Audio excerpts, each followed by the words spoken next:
Hi everybody, how is it going? It's now February the 16th, it's a Friday, TGIF. It's about 5 a.m. Central Standard Time, and we're going to look at Cardano, ADA. And we're going to be looking at it on, what exchange is this? This is Bittrex, okay.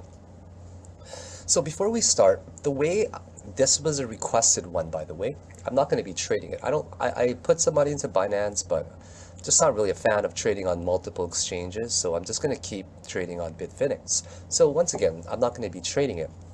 So the way I'm going to keep my technical analysis towards the requested coins that I'll definitely tackle here and there is not more so predictions, but more so looking at critical points and just pointing out and playing this little game that I call I Spy with my little eye. And I'm going to point out a lot of things to give you guys insight on what I think of it, and hopefully it'll add insight to yours as well. Before we get started, I'd really appreciate an upvote on Steemit, and make sure you guys also like, subscribe, and share the stuff as well. I feel like that's so conditioned. I apologize if I'm saying that a lot, but you know what? It's just part of the routine. So we're going to point out like we always do. The first thing that I do when looking at a new coin is I draw my supports and resistances that I see. I see this one right here as a pretty hard resistance area, or support rather, and I really can't see it breaking below here. If it does, that's a lot of trouble, okay? The second thing I do is I draw my Fibonacci, and this was really easy to pinpoint, right? It's actually a perfect count. We see our 1 count, 2, 3, 4, and a huge extended 5th wave there. We take our Fibonacci extension from where it began to here, and we easily see that this one nailed. It just nailed it, guys, a 161.8 extension. And what we see here is that it actually nailed this right here as well, 261.8. Not only did it nail that one, but it kept going up to 361.8 and even higher, which I don't even keep on here. I gotta turn it on because it's so high up there. It ended up getting super high up, even like to the 4618 extensions. So it was pretty easy to play this if I were to have played it, just looking on Fibonacci retracements and so on. And at the end of every 5 waves up, so just to explain to you guys how Elliott waves work. Elliott waves has 5 impulse waves going up like this. And then what we do is we take Fibonacci for wave 2 here, only for wave 1. We take our Fibonacci for wave 3, only for wave 4, but we take Fibonacci for all of wave 5. Don't ever make the mistake of taking Fibonacci only for wave 5. You're going to get yourself into a lot of trouble if you end up doing that, okay? So make sure that that's down pat if you guys are focusing on learning Fibonacci. So then what we do is we take our Fibonacci from wave 1 all the way up to wave 5 over here. And we see, and we ask ourselves, how far has it retraced thus far, okay? And what we see right now is that it retraced to about 161.8. Let me just pull up some of my things. I'm going to pull it up on CoinMarketCap as well, because I think it's always relevant for us to take a look at what's going on. So here's Cardano, and you know, it fell from a massive point, right? From all the way to 9,200 Satoshi to much lower than that, to what are we at now? 38,000 or 3,800 rather. We take a look at the 24-hour volume throughout the weeks and days. So we see at the very high point, it's reaching 1.3 billion, on super high points, you know, 1.2, etc. And then now it's just slowly declining, right? From 600 to 350. Here it peaked up as well. That was pretty awesome. Then it lulled around here in the 200-300 ranges. And now we're still at about the 193 million, which is pretty low, guys. Yesterday was a nice little run up, but today, in the past 24 hours thus far, it's still at 194 million. And what concerns me is that it's not positively correlating to Bitcoin, right? Usually coins like Ripple, like EOS, like Neo, like Litecoin, they tend to correlate in some way or another to positively going up with Bitcoin. So we have to wonder to ourselves, hey, why is it not going up right now?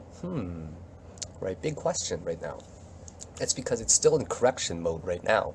So what I like to do next is I like to draw my relevant critical points of resistance. And what we see is that it's definitely forming into this wedge down here, right? And I draw 2 different types of support lines. So I'm going to draw my first support line on a daily chart here, and we're going to do a lot of different types of analysis. Let's look at the daily chart first, where we're considering some of them as bear traps, right? Where it goes down and it goes down and there are wicks poking through it. Every time we get a candle such as this one here with a huge dragonfly doji, it actually ends up uptrending a very nice amount after. Like here it went up a huge amount. Here it went up a huge amount as well, and these upper regions here are basically bull traps. And another thing that I do is I draw a lower resistance area as well. So for example, right here, to take into account some wicks, and wicks. So this lower region is a region that it could possibly fall to, right? So we're looking at two different regions. We're looking at this region in here, and we're also looking at this lower region where I'll just draw some squiggly lines right here.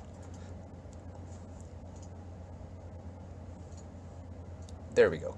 Nope, I still didn't get it. Just around this region in there. You guys know what I mean. So now the big question is it going to bounce from this wedge and break out upwards like this, right? Upwards somewhere from here? Or will it actually break downwards into this lower region that I've defined in here? Very good question, and we don't know. But if it does fall into this region, no problem. We're actually going to see some heavy support in this wave 4 territory. Now let me explain to you guys as well how Elliott waves work and what it likes to do. What it likes to do is this. If you guys, excuse me, I still have a very sore throat. So what we notice is that ABC, just generally speaking, likes to fall into the wave 4 territory right here. Wave 4 acts as a very strong support all the time. You can almost call it a double bottom, however you will. So what we're seeing is that this is the wave 4 region right here, which it could definitely fall to easily, right? Absolutely, it can fall to.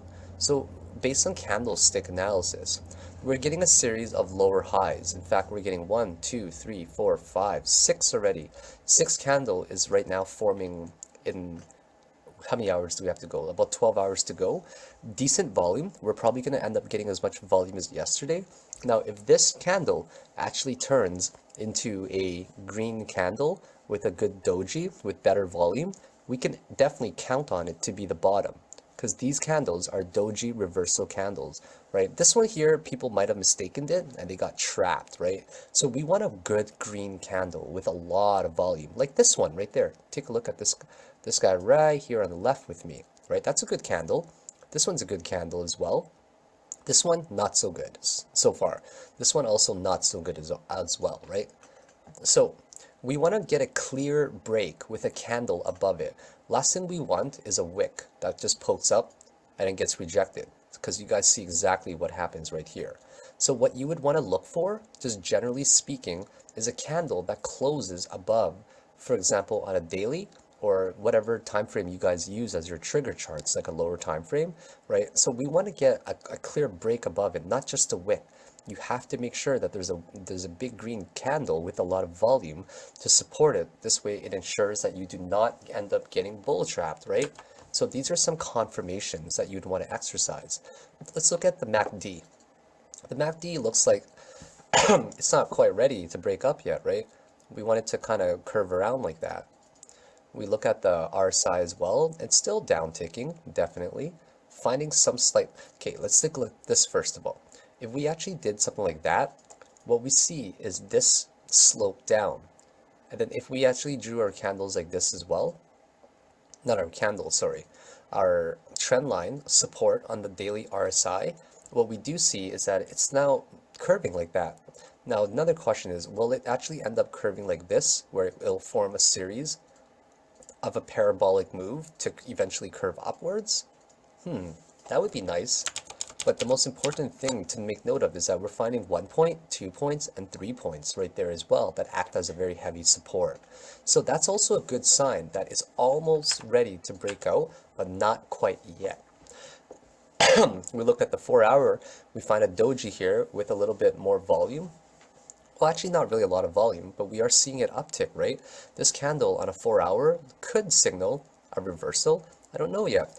But for myself personally, you guys can do many things. I'm just going to speak from my personal experience that, if you entered a short or long position here, just make sure your stop loss is really tight, guys, right? You have to make sure your stop loss is really tight, and it makes no choice to target something much higher than that yet. But, you'd want to keep a really, really good risk to reward ratio.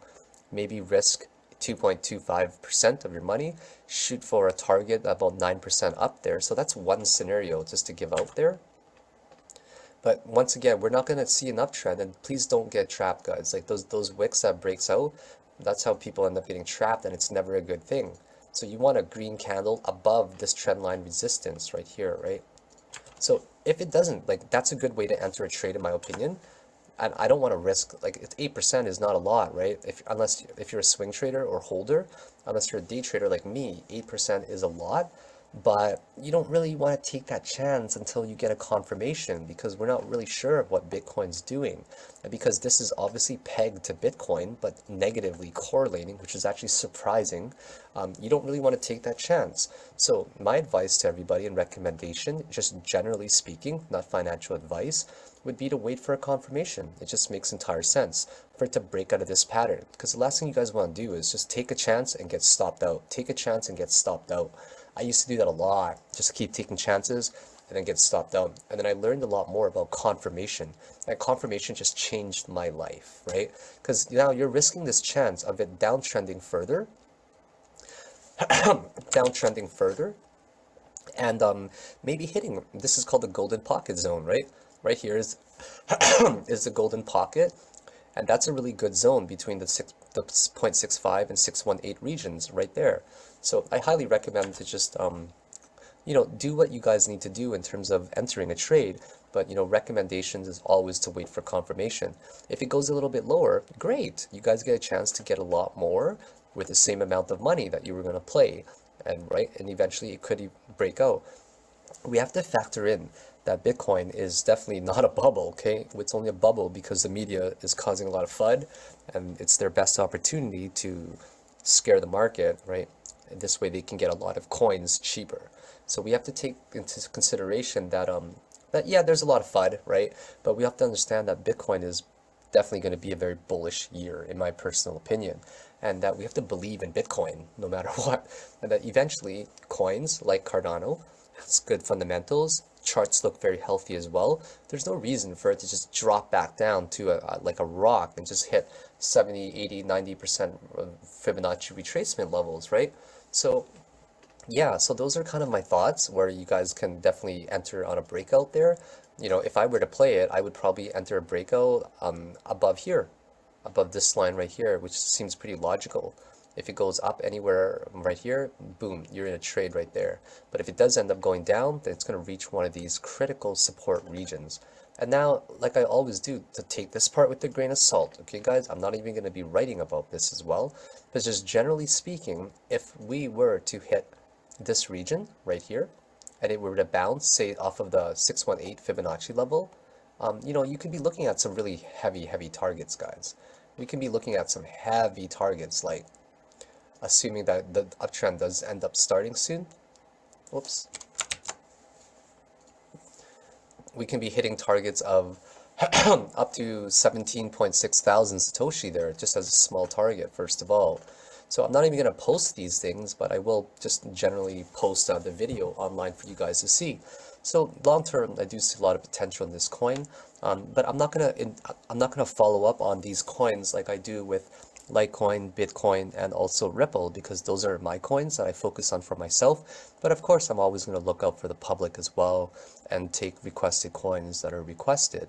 So down the road, guys, definitely feel free to request more coins, but also know that I'm not going to put in a lot of energy like I do into Bitcoin, Litecoin, and Ripple, because these are not coins that I'm trading, right? But I do want to give you guys some insight as well.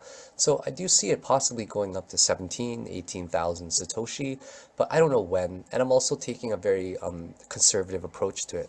But one thing I needed to point out, that we're bouncing twice now off of the Fibonacci 6.8 retracement level right here. which is awesome number, right? So once again, confirmation on an uptrend, play it on the breakout. If not, you guys just wait for it to squeeze in here, then play it on the breakout.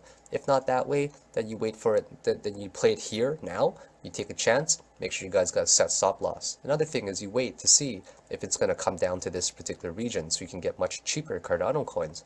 Other than that, these are my quick 15 thoughts for Cardano. I hope it has added some insight to your trading. If it has, I would really appreciate an upvote on Steam it. And make sure you guys also like, subscribe, and share all the material as well. So have yourselves a great day. Actually, you know what? I will post the chart. Go check out the Steam it blog, please. You guys will see some pretty detailed charts on there that I will annotate for you. Other than that, have yourselves a great night, baby whales, and I really appreciate you guys supporting me. Bye now.